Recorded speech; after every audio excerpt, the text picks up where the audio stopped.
So good morning student. Today in the last lecture we have started the permutation and combination, and out of this lecture, this chapter we have discussed factorial notation. So today we are going to discuss the permutation and combination, and to understand the permutation combination you must understand the two things, that is arrangements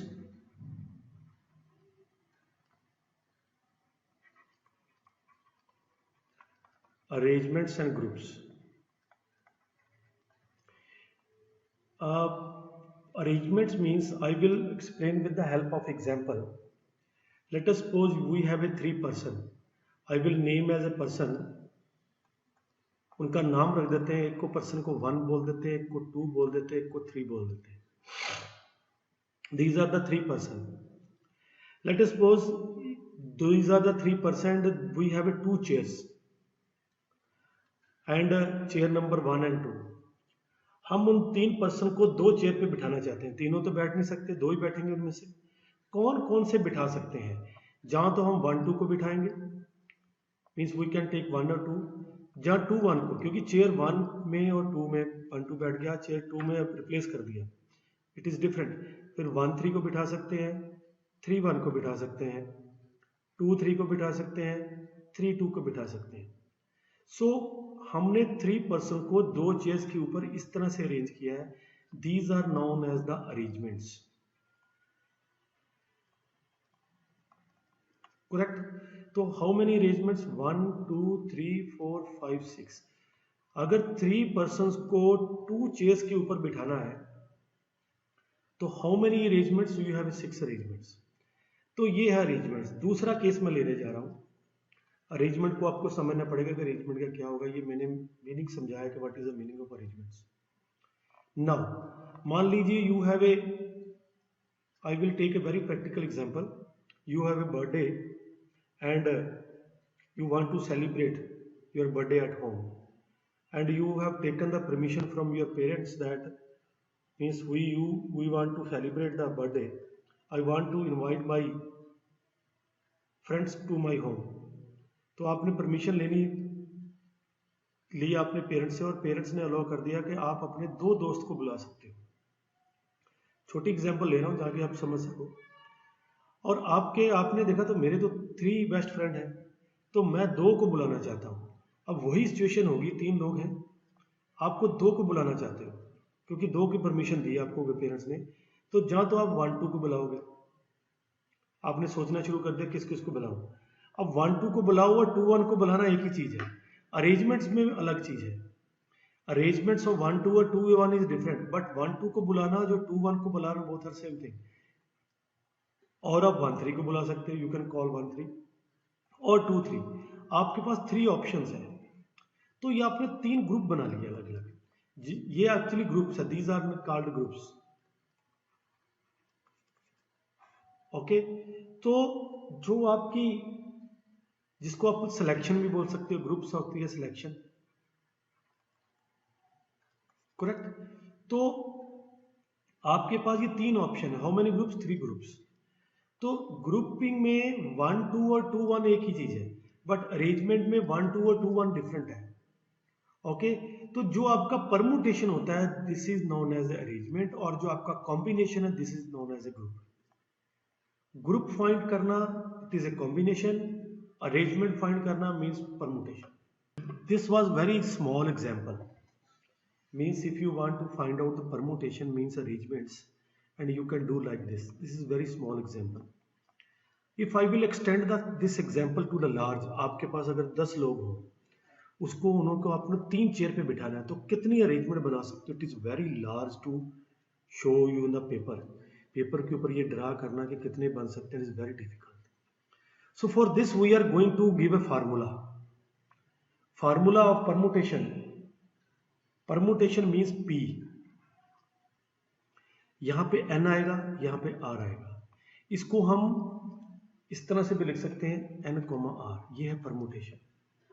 what is the meaning of n? n means total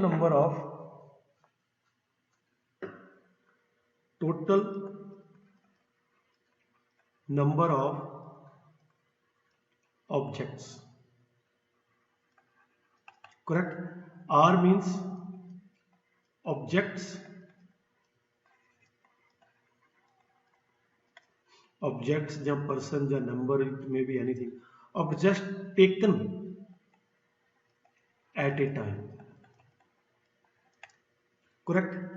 means total number of objects, मान लीजिए जैसे ये example थी हमारे पास total 3 objects थे, तो यहाँ पे हमारे पास n की वैल्यू 3 होगी, ये एग्जांपल जो दी है।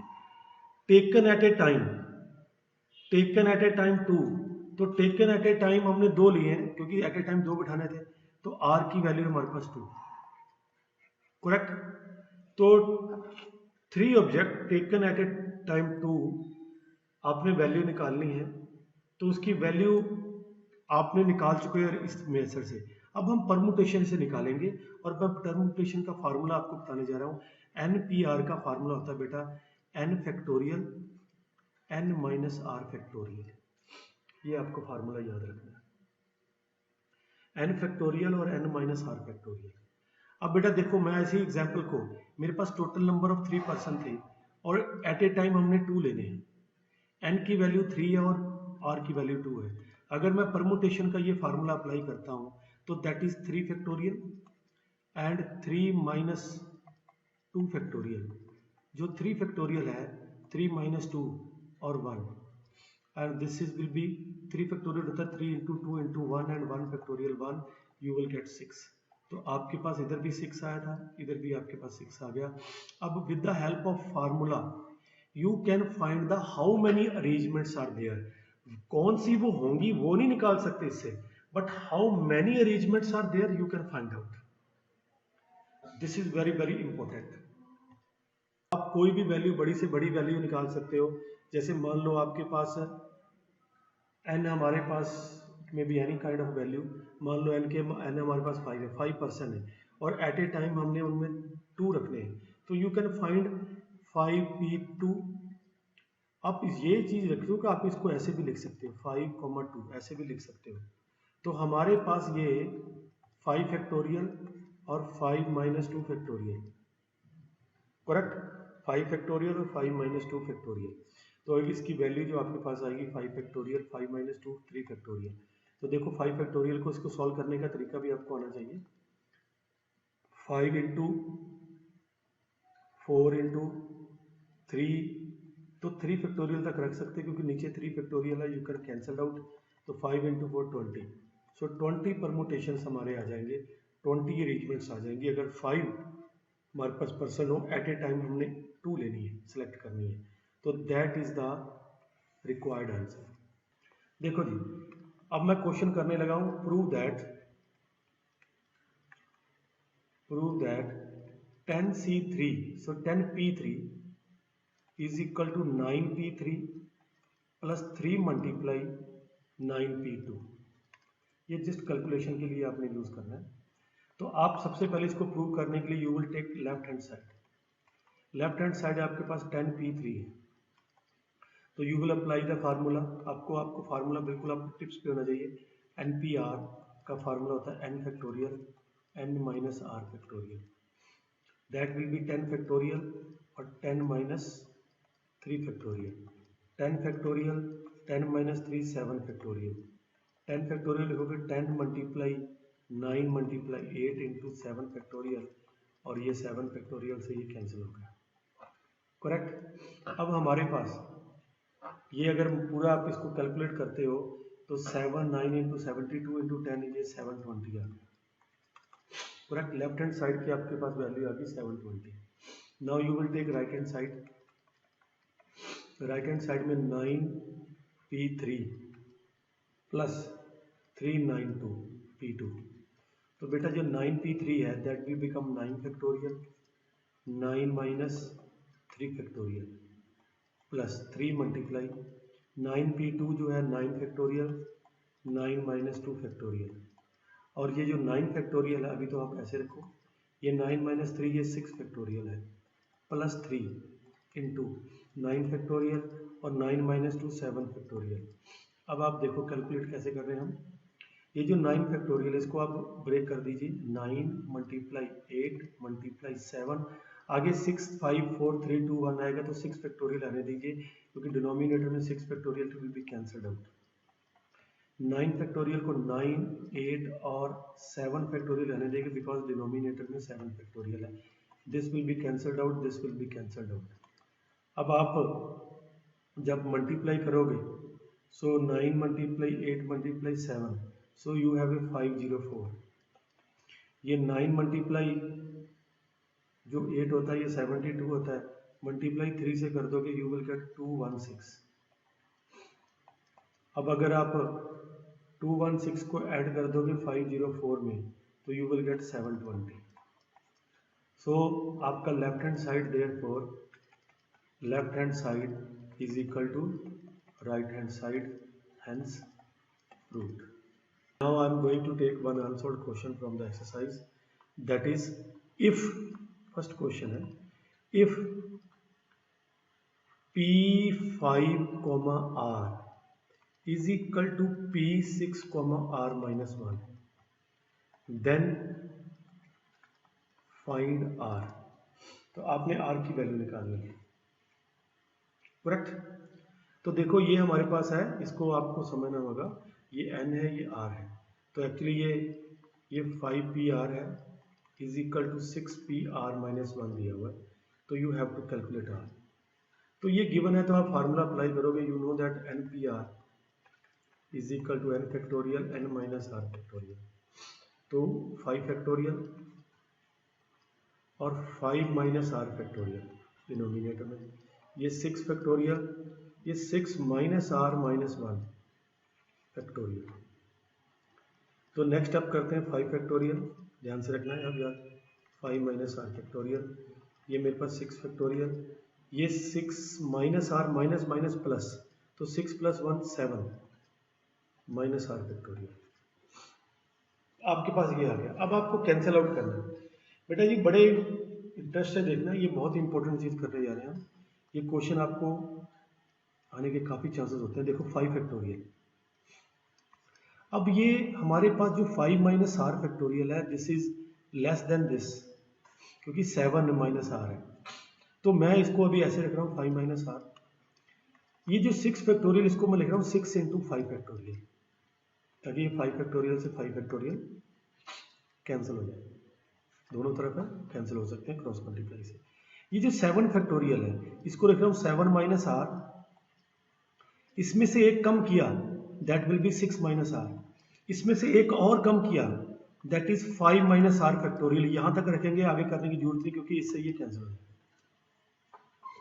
सो what you are getting now, आपके पास क्या बना, ये 1 मैं बाद में क्रॉस मल्टीप्लाई कर देता हूँ, एक बार लिख देता हूँ आपको, ताकि आपको कोई कंफ्यूजन ना हो।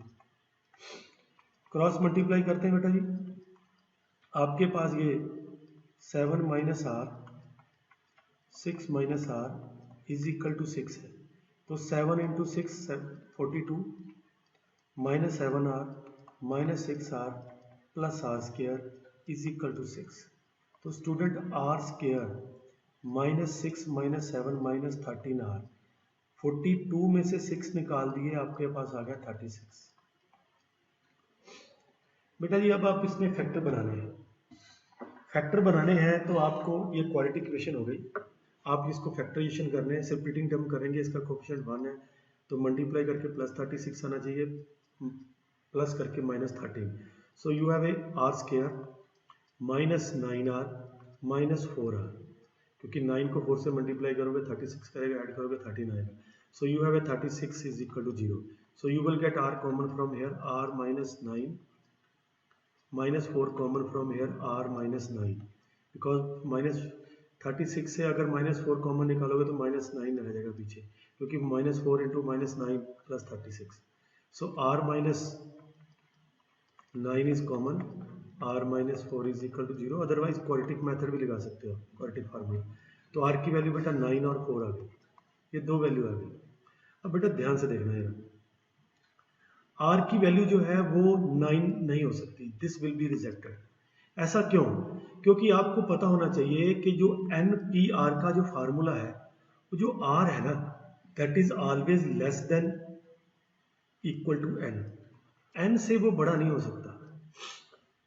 क्यों नहीं हो सकता? नंबर ऑफ जितनी ऑब्जेक्ट है मैक्सिमम उतनी ले सकते हो, उससे ज़्यादा थोड़ी ले सकते हो। तो अगर आपके पास 5p r है, तो अगर आप यहाँ पे 9 ले लोगे तो ये इससे ज़्यादा थोड़ी हो सकता, तो this will be rejected. So r की वैल्यू जो finally you will get r is equal to 4। This is the answer.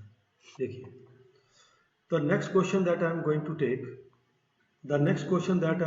Take, it is, if 10pr plus 1 ratio 11pr is equal to 30 ratio 11, find r। correct? तो what is given is 10pr plus 1 ratio means divided by 11pr is equal to 30 over 11. So how you will do it? Very easily you can do it. कैसे? Next line पे करते हैं। देखिए, ये 10pr plus 1 है, that is 10 factorial 10 minus r plus 1, bracket इसलिए लगा दिया कि बाहर माइनस है, डिवाइडेड बाय डिनोमिनेटर में 11 फैक्टोरियल 11pr, तो 11 factorial 11 minus r factorial is equal to 30 over 11। बड़े ध्यान से करना। देखिए, अब यहाँ पे कर देते हैं नेक्स्ट। देखो, ये जो रिवर्स होकर ऊपर चला जाएगा न्यूमिनेटर में, ठीक है। So you have a 10 factorial, ये माइनस आर और minus 1, 10 minus 1 will be 9, 9 minus r आ जाएगा। ये रिवर्स होकर ऊपर चला जाएगा, that will be 11 minus r, और डिनोमिनेटर में 11 फैक्टोरियल, और इज इक्वल टू 30 ओवर 11। अब हम इसको कैंसिल करने की कोशिश करेंगे, जो जो हमारे पास कैंसिल हो सकता है। जैसे 10 फैक्टोरियल तो I will not do, because 11 factorial बड़ा है तो उसको ब्रेक किया जाएगा। ये 9 माइनस आर छोटा है, इसको भी ऐसे रहने देंगे। ये 11 माइनस आर जो है उसको लिख रहा हूँ 11 माइनस आर, उसमें से एक कम कर दिया 10 माइनस आर, उसमें से एक और कम कर दिया 9 माइनस आर। इसके यहीं तक ही कर रहे हैं, क्योंकि 9 माइनस आर इससे कैंसिल हो जाएगा। जो 11 factorial that is 11 into 10 factorial, because this will be cancel with this, so 30 over 11। So ये 11 भी इससे 11 से कैंसिल हो गया। So you have 11 minus R 10 minus r is equal to 30. Now we want to solve this. So this will be 10 into 11, 110 minus 11r minus 10r plus r square is equal to 30. So you will get r square minus 11 minus 10 minus 21r. 100 में से 130 में से 110 में से when you will subtract 30, so you will get 80 is equal to 0. So student multiply करके हमारा 80 आना चाहिए, प्लस करके हमारे पास 21 आना चाहिए। करेक्ट? मल्टीप्लाई करता हूँ, when I will multiply 16 with 5, so you will gate, इसका कोफिशिएंट 1 है तो 1 को मल्टीप्लाई करके 80 आना चाहिए, और प्लस करके minus 21। So I am taking R square minus 16r minus 5r plus 80 is equal to 0। So from here I will get r common, r minus 16, from here I will get 5 common, r minus 16 is equal to 0। Correct? So r minus 16 is common. So you have a r minus 5 is equal to 0. So r is equal to 16 and 5. Students, 16 is rejected. Why? Because if you will see कि आपके पास 11c, r हमारा 16 थोड़ी हो सकता है, ठीक है जी। तो हमारे पास 11pr है, तो हम r 11c 11p16, हम r की वैल्यू n से बड़ी नहीं हो सकती, तो this will be rejected. So answer will be r is equal to 5। So this is the final answer. Now I am taking next question, very very useful question. Find है, ये ratio दी हुई है, -1 है यहाँ पे, तो मैं दोबारा से लिख रहा हूँ 2n plus 1 upon n minus p n minus 1 और ये 2n minus 1 p n, this will be is equal to 3/5, correct. तो आप इसमें परमुटेशन का फार्मूला लगाइए। परमुटेशन का फार्मूला लगाने के बाद what you will get, C 2n plus 1 factorial numerator में, ये 2n plus 1 minus n minus 1 factorial divided by 2n minus 1 factorial and 2n minus 1 minus n factorial is equal to 3/5। बेटा ध्यान से देखना, ये 2n प्लस 1 फैक्टोरियल तो numerator में है ही है, ये 2n plus 1 minus n, 2n minus n, n आ गया, plus 1 minus minus plus, plus 1, तो n प्लस 2 आ जाएगा। ये 2n माइनस n, बेटा जी 2n माइनस n आपके पास बन गया n, n माइनस 1, तो ये शिफ्ट होकर ऊपर चला जाएगा n minus 1 factorial, n minus 1 factorial. Now see, ये हमारे पास n माइनस 1 फैक्टोरियल है, n माइनस 1 फैक्टोरियल, और ये हमारे पास 2n minus 1 factorial is equal to 3/5। देखिए अब मैं इसको ब्रेक कर रहा हूँ, 2n प्लस 1 को 2n प्लस 1, 1 लेस करेंगे 2n, एक और लेस करेंगे 2n माइनस 1, यहाँ तक रखेंगे क्योंकि नीचे ये कैंसिल हो जाएगा, because 2n minus 1 already we have, this will be cancel out. ये n प्लस 2 है, n प्लस 2 एक लेस करेंगे n प्लस 1, एक और लेस करेंगे n, एक और लेस करेंगे n minus 1 factorial, because numerator में ऑलरेडी n माइनस 1 फैक्टोरियल है। ये बेटा इससे कैंसिल हो जाएगा, ये n इससे कैंसिल हो गया, आपके पास बचा गया, आपका बचा ये 2 इंटू 2n प्लस 1, और ये हमारे पास बच गया n, इसको मल्टीप्लाई कर देते हैं, ये n स्क्वायर बन जाएगा, 2n और 1n 3n, और एक बच जाएगा हमारे पास ये 2, और ये मेरे पास आ गया जी 3/5। क्रॉस मल्टीप्लाई करते हैं बेटा जी इसको, ये मेरे पास आ गया जी 10 इंटू 2n प्लस 1, ये इधर 3n square plus 3n plus 2, हमारे पास इसको फर्दर सॉल्व करते हैं, ये आ गया जी 20n plus 10 is equal to 3n square plus 9n plus 6। अगर इसको फर्दर मैं सॉल्व करता हूँ, 3n स्क्वायर रहने दिया इधर, ये 20n 9 माइनस 20 माइनस 11n, ये 10 इधर जाकर हमारे पास, ये जो 10 है हमारे पास, ये 10 इधर जाके माइनस हो गया तो माइनस 4, मल्टीप्लाई करके माइनस, क्योंकि 10 minus 6 minus 10 minus 10, 6 minus 10 will be minus 4, multiply करके माइनस 12 आना चाहिए, प्लस करके हमारे पास माइनस 11 आना चाहिए, तो 3n square minus 12n plus n, यहाँ से मैंने कॉमन निकाला 3n कॉमन, n माइनस 4, यहाँ से 1 कॉमन, n माइनस 4, तो आपके पास आ गया जी n माइनस 4 और 3n plus 1। So student you are getting two value of n is equal to 4 और n is equal to minus 1/3। n negative और fraction नहीं हो सकता, तो आंसर हमारा ये आ गया, दिस इज आंसर।